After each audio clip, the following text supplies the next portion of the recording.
ಕೊಲ್ಲಿ ಯುದ್ಧದ ಎಫೆಕ್ಟ್ ಇಡೀ ವಿಶ್ವದ ನಿರೀಕ್ಷೆಯನ್ನೇ ಉಲ್ಟಾಪಲ್ಟಾ ಮಾಡಹಾಕಿದೆ. ಅದರಲ್ಲೂ ಭಾರತದಲ್ಲಿ ಕೊಂಚ ಹೆಚ್ಚಾಗಿ ತಲ್ಲಣ ಸೃಷ್ಟಿಸಿದೆ. ಎಲ್ಪಿಜಿ ಬಿಕ್ಕಟ್ಟಿನ ಮಧ್ಯೆ ಈಗ ಪೆಟ್ರೋಲ್ ಬಾಂಬ್ ಬಿದ್ದಿದೆ. ಇದು ಈಗ ಜನರನ್ನ ಸುಡೋಕೆ ಆರಂಭಿಸಿದೆ.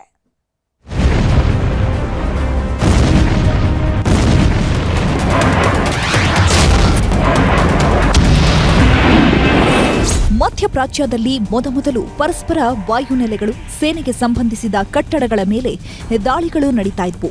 ಆದ್ರೀಗ ಜಗತ್ತಿಗೆ ಉಸಿರಾಗಿರುವ ತೈಲ ಘಟಕಗಳು ಟಾರ್ಗೆಟ್ ಮಾಡಲಾಗ್ತಿದೆ. ಯುದ್ಧದಾಹಿ ದೇಶಗಳ ಈ ವರ್ತನೆ ಇಡೀ ಜಗತ್ತಿಗೆ ಭಾರೀ ಕಂಪನ ಸೃಷ್ಟಿಸಿದೆ. ಒಂದೆಡೆ ಮಿಸೈಲ್ ಮತ್ತು ಡ್ರೋನ್ ದಾಳಿಗಳಿಂದ ತೈಲ ಘಟಕಗಳು ಹೊತ್ತಿ ಉರಿತಾ ಇದ್ರೆ, ಮತ್ತೊಂದೆಡೆ ಹರ್ಮುಸ್ ಜಲಸಂಧಿಯಲ್ಲಿನ ಉದ್ವಿಗ್ನತೆ ಜಗತ್ತಿನಲ್ಲಿ ತೈಲದ ಹಾಹಾಕಾರ ಎದ್ದಿದೆ. ಇದರಿಂದಾಗಿ ತೈಲ ಬೆಲೆಯ ಶಾಕ್ ಎದುರಾಗಿದೆ. ಎಲ್ಪಿಜಿ ಬಿಕ್ಕಟ್ಟಿನ ಮಧ್ಯೆ ತೈಲ ಬೆಲೆ ಏರಿಕೆ ಬಿಸಿ. ಭಾರತದಲ್ಲಿ ಹೆಚ್ಚಾಯಿತು ಪವರ್ ಪೆಟ್ರೋಲ್ ಬೆಲೆ. ಮಧ್ಯಪ್ರಾಚ್ಯ ಯುದ್ಧದ ಪರಿಣಾಮ ಭಾರತ ಎಲ್ಪಿಜಿ ಕೊರತೆಯಿಂದ ಸಂಕಷ್ಟಕ್ಕೆ ಸಿಲುಕಿದೆ. ಈ ಮಧ್ಯೆ ಅಂತಾರಾಷ್ಟ್ರೀಯ ಮಾರುಕಟ್ಟೆಯಲ್ಲಿ ಕಚ್ಚಾ ತೈಲದ ಬೆಲೆ ನಾಗಾಲೋಟದಲ್ಲಿ ಓಡ್ತಿದೆ. ಸದ್ಯ ಬ್ಯಾರೆಲ್ ಕಚ್ಚಾ ತೈಲ $100 ದಾಟಿದ್ದು ಗರಿಷ್ಠ $120 ಸಮೀಪಿಸಿವೆ. ಹೀಗಾಗಿ ಇದರ ನೇರ ಎಫೆಕ್ಟ್ ದೇಶದ ಜನರ ಮೇಲೆ ಬಿದ್ದಿದೆ. ಬೆಲೆ ಸರಿದೂಗಿಸೋ ನಿಟ್ಟಿನಲ್ಲಿ ಭಾರತದಲ್ಲಿ ಬಿಪಿಸಿಎಲ್ನ ಸ್ಪೀಡ್, ಎಚ್ಪಿಸಿಎಲ್ನ ಪವರ್ ಹಾಗೂ ಐಒಸಿಎಲ್ನ XP95ನಂತಹ ಉನ್ನತ ಕಾರ್ಯಕ್ಷಮತೆಯ ಇಂಧನಗಳಿಗೆ ದರ ಪರಿಷ್ಕರಣೆ ಮಾಡಲಾಗಿದೆ. ಈ ಕಂಪನಿಗಳು ತಮ್ಮ ಪವರ್ ಪೆಟ್ರೋಲ್ ಬೆಲೆಯನ್ನ ಪ್ರತಿ ಲೀಟರ್ಗೆ ₹2 ಹೆಚ್ಚಳ ಮಾಡಿವೆ. ಬೆಂಗಳೂರಲ್ಲಿ ಪವರ್ ಪೆಟ್ರೋಲ್ ಬೆಲೆ ₹110.43 ಇದ್ದದ್ದು ಈಗ ₹112.70 ಹೆಚ್ಚಳವಾಗಿದೆ. ಸದ್ಯ ಪ್ರೀಮಿಯಂ ಗ್ರೇಡ್ ಪವರ್ ಪೆಟ್ರೋಲ್ ಬೆಲೆ ಮಾತ್ರ ಹೆಚ್ಚಳ ಮಾಡಲಾಗಿದೆ. ಆದರೆ ಸಾಮಾನ್ಯ ಪೆಟ್ರೋಲ್ ಮತ್ತು ಡೀಸೆಲ್ ದರಗಳಲ್ಲಿ ಯಾವುದೇ ಬದಲಾವಣೆ ಮಾಡಿಲ್ಲ. ಕೆಲವೇ ದಿನಗಳಲ್ಲಿ ಸಾಮಾನ್ಯ ಪೆಟ್ರೋಲ್ ದರವೂ ಹೆಚ್ಚಳವಾಗುವ ಆತಂಕ ಎದುರಾಗಿದೆ. ಈ ತರ ಜಾಸ್ತಿ ಆಗ್ತಾ ಇದ್ರೆ ನಮಗೆ ಕಷ್ಟ ಅಲ್ಲ. ನಾವು ಸಾಮಾನ್ಯ ಜನರು ಈಗ ₹1, ₹2 ಅಂತಾನೆ ಜಾಸ್ತಿ ಆಗ್ತದೆ. ಈಗ ನಮಗೆ ಬಜೆಟ್ ಮತ್ತು ಕೆಲಸ ಅದರಲ್ಲಿ ಅದು ನಾವು ಮಾಡೋದು ಕಷ್ಟ ಆಗ್ತದೆ. ಹೆಂಗೋ ನಮ್ಮ ಸರ್ಕಾರ ಆದಷ್ಟು ಕಮ್ಮಿ ಆಗಿ ಮಾಡಿದರೆ ಒಳ್ಳೇದು. ಯಾರ ಇರೋದ್ರಲ್ಲಿ ₹100 ಪೆಟ್ರೋಲ್ ಹಾಕೋರು $200, $300 ಸುತ್ತಬೋದು. ಮೈಲೇಜ್ ಅಂತೂ ಬರಲ್ಲ ಗಾಡಿ. ಏನು ಮಾಡೋದು ಅಂತ ಗೊತ್ತಿಲ್ಲ. ಬೆಳಿಗ್ಗೆ ಜಾಸ್ತಿ ಮಾಡಿಬಿಟ್ರೆ ಸಾಮಾನ್ಯರಿಗೆ ಕಷ್ಟ. ಇವಾಗ ದುಡ್ಕೊಂಡು ತಿನ್ನೋದು. ಯಾರು ಕೆಲ್ಸಕ್ಕೆ ಹೋಗ್ಬೇಕು, 15 ಅವರ್ 16 ಅವರ್ ಡ್ಯೂಟಿ ಮಾಡಬೇಕು. ಜಾಸ್ತಿ ಮಾಡ್ಕೊಂಡಿದ್ರೆ ಹೆಂಗೆ ಲೆಕ್ಕಾಚಾರ? ನಮ್ಗೇನು ಅನುಕೂಲ ಮಾಡ್ತಾ ಇದ್ದಾರೆ ಗೌರ್ಮೆಂಟ್? ಏನು ಅನುಕೂಲ ಮಾಡ್ತಾ ಇಲ್ವಲ್ಲ.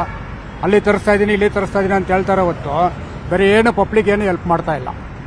ಈಗ ನಮಗೆ ನುಕ್ಸಾನ ಆಗ್ತಾ ಇದೆ ಹೊತ್ತು ನಮ್ಗೇನು ಲಾಭ ಅಂತ ಇಲ್ಲ. ಇದು ಭಾರತದಲ್ಲಿನ ಪರಿಸ್ಥಿತಿಯಾದ್ರೆ, ವಿಯೆಟ್ನಾಂನಲ್ಲಿ ಪೆಟ್ರೋಲ್ ಬೆಲೆ ರಾತ್ರೋರಾತ್ರಿ %20 ಹೆಚ್ಚಳ ಮಾಡಲಾಗಿದೆ. ಇದು ವಿಶ್ವವ್ಯಾಪಿ ಪರಿಣಾಮ ಬೀರೋ ಎಲ್ಲ ಸಾಧ್ಯತೆಗಳು ಗೋಚರಿಸುತ್ತಿವೆ.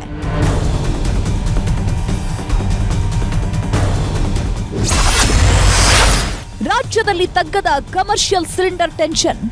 ಕಮರ್ಷಿಯಲ್ ಗ್ಯಾಸ್ ಸಿಲಿಂಡರ್ ಟೆನ್ಷನ್ ರಾಜ್ಯದಲ್ಲಿ ಇನ್ನೂ ತಗ್ಗಿಲ್ಲ. ಬೆಂಗಳೂರು ಹೊರವಲಯದ ನೆಲಮಂಗಲ ಬಳಿ ಇರೋ ಜನಸ್ನೇಹಿ ನಿರಾಶ್ರಿತರ ಆಶ್ರಮದಲ್ಲಿ ಅಡುಗೆ ಮಾಡಲು ಗ್ಯಾಸ್ ಸಿಲಿಂಡರ್ ಸಿಗ್ತಿಲ್ಲ.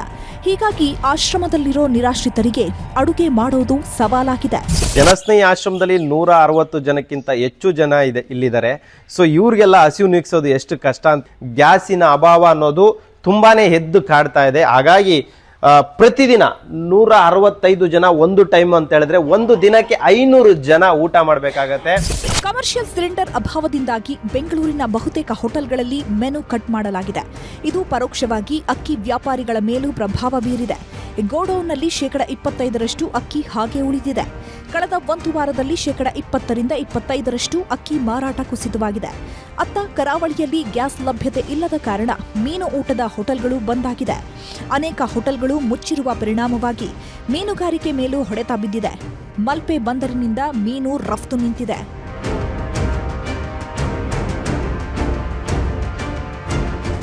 ಇದುವರೆಗೆ ನಡೀತಿದ್ದ ಯುದ್ಧ ಭಾರತದಲ್ಲಿನ ಜನಸಾಮಾನ್ಯರ ಮೇಲೆ ಅಷ್ಟೇನೂ ಪರಿಣಾಮ ಬೀರಲಿಲ್ಲ. ಇದೀಗ ಪೆಟ್ರೋಲ್ ಬೆಲೆ ಕೂಡ ಹೆಚ್ಚಾಗತೊಡಗಿದ್ದು ಜನಸಾಮಾನ್ಯರ ಮೇಲೆ ಇದರ ಹೊರೆ ಬೀಳೋ ಸಾಧ್ಯತೆ ಹೆಚ್ಚಾಗಿದೆ.